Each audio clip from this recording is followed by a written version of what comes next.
অবশেষে সম্মিলিত 5টি ব্যাংকের গ্রাহকদের গতানুগতিক মুনাফা দিতে চূড়ান্ত সিদ্ধান্ত হলো। হেয়ার কাট নিয়ে আসছে ব্যাপক পরিবর্তন। এই সংক্রান্ত একটি প্রতিবেদন প্রথম আলো পত্রিকা প্রকাশ করে। আপনারা স্ক্রিনে যেটা দেখতে পাচ্ছেন, পত্রিকার শিরোনামে বলা হচ্ছে 5টি ইসলামী ব্যাংকে বিতর্কিত মালিকদের ফেরার সুযোগ বন্ধ করেছে সরকার। তো কি বলা হচ্ছে মূলত এই সংবাদ প্রতিবেদনে, কি বলছেন সরকার আর কি বলা হচ্ছে গ্রাহকদের পক্ষ থেকে, এই সংক্রান্ত বিস্তারিত তথ্য জানাবো আজকের ভিডিওতে। এই পত্রিকার পিন পয়েন্টে বলা হয়েছে, ব্যাংক রেজুলেশন আইনের মাধ্যমে 5টি ব্যাংকে একীভূত করার যে সুযোগ তৈরি করা হয়েছে। এই 5 ব্যাংকে সম্মিলিত খেলাপি ঋণ প্রায় 1,47,000 কোটি টাকা, যা ব্যাংকগুলোর মোট ঋণের 79%। বিতর্কিত এই ধারাটি নিয়ে বিশ্ব ব্যাংকের ব্যাপক আপত্তি রয়েছে এবং প্রতিবেদনে আরও বলা হচ্ছে, সমস্যাগ্রস্ত 5টি ইসলামী ব্যাংকে বিতর্কিত মালিকদের ফেরার সুযোগ সেটা রাখবে না সরকার। অর্থ মন্ত্রণালয় এবং বাংলাদেশ ব্যাংকের দায়িত্বশীল সূত্রে জানা গেছে, ব্যাংক রেজুলেশন আইনের যে ধারার এই সুযোগ রাখা হয়েছিল সেটি বাতিল করার নীতিগত সিদ্ধান্ত করা হয়েছে। বিএনপি সরকার গত 10 এপ্রিল অন্তর্বর্তীকালীন সরকারের করা ব্যাংক রেজুলেশন অধ্যাদেশ আইনে পরিণত করে। আইনটি সংসদে পাশের আগে 18 ক নামে একটি নতুন ধারা সংযোজন করা হয়।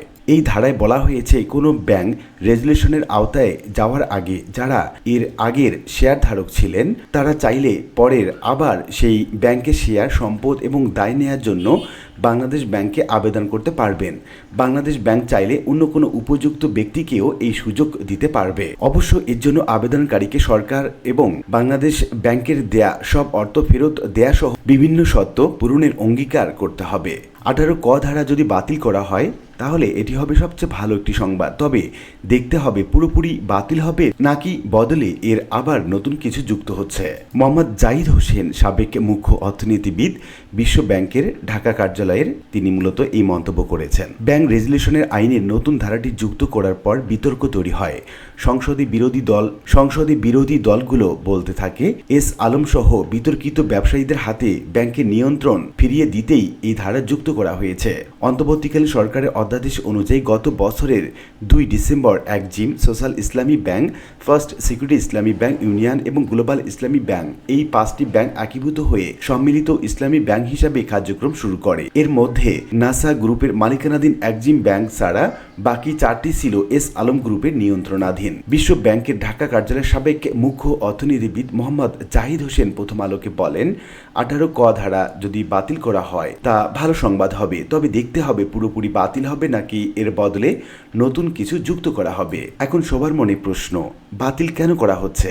অর্থ মন্ত্রণালয় সূত্র জানিয়েছে, ব্যাংক রেজুলেশন আইনের বিতর্কিত ধারাটি বাতিলের পেছনে অন্যতম কারণ হচ্ছে এই ঘটনায় সমালোচনার মুখে পড়েছে সরকার।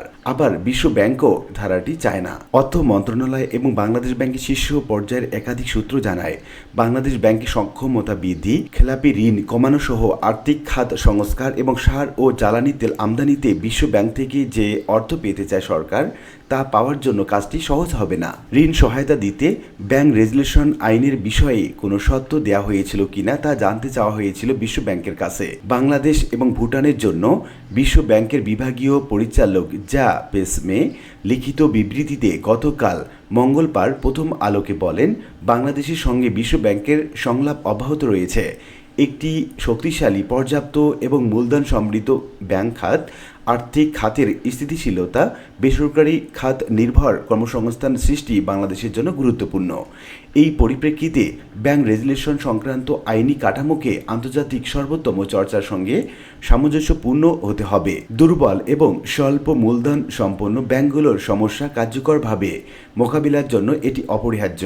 প্রতিবেদনে আরও বলা হচ্ছে, জুলাই গণ অভ্যুত্থানে ক্ষমতাচ্যুত আওয়ামী লীগ সরকারের আমলে ঋণের নামে বিপুল পরিমাণ টাকা বের করে নেওয়া হয় এবং তা পরিশোধ না করায় দুর্বল হয়ে পড়েছে 10টির মতো ব্যাংক। এর মধ্যে বেশি সমস্যাগ্রস্ত 5টি ব্যাংকে একীভূত করার জন্য ব্যাংক রেজুলেশন অধ্যাদেশ জারি করা হয় 2025 সালের 25 মে। এই 5টি ব্যাংকে সম্মিলিত খেলাপি ঋণের পরিমাণ 1,47,000 কোটি টাকা, যা ব্যাংকগুলোর বিতরণ করা মোট ঋণের 79%।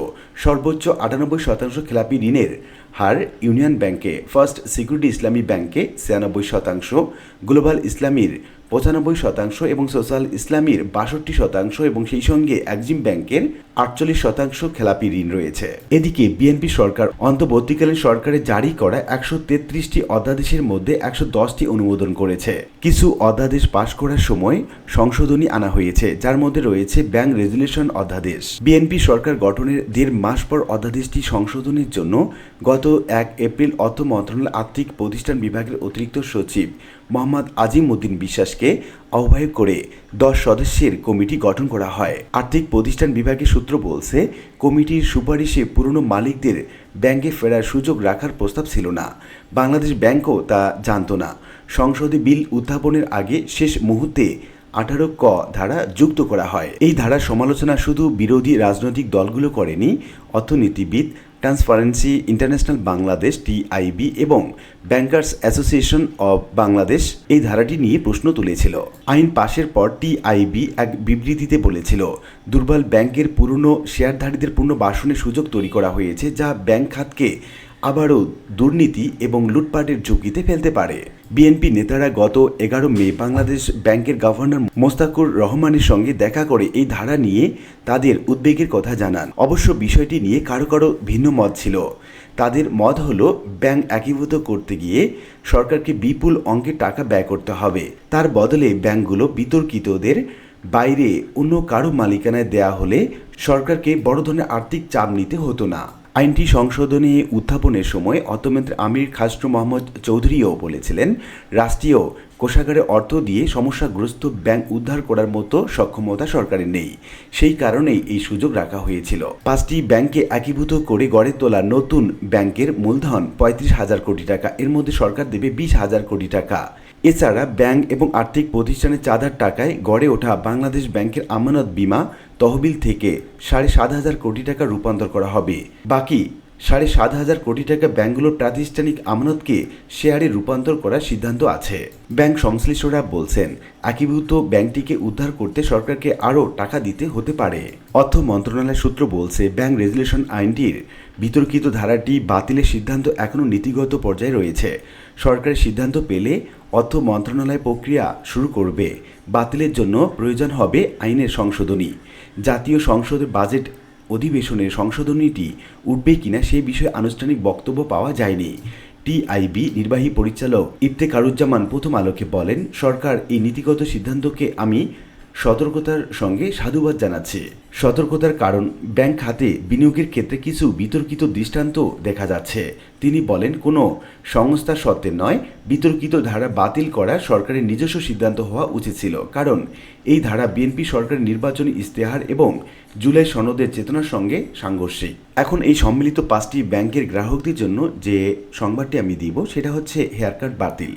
হেয়ার কাট বাতিল নিয়ে এখন পর্যন্ত কোনো ধরনের সংবাদ প্রকাশ করা হয়নি।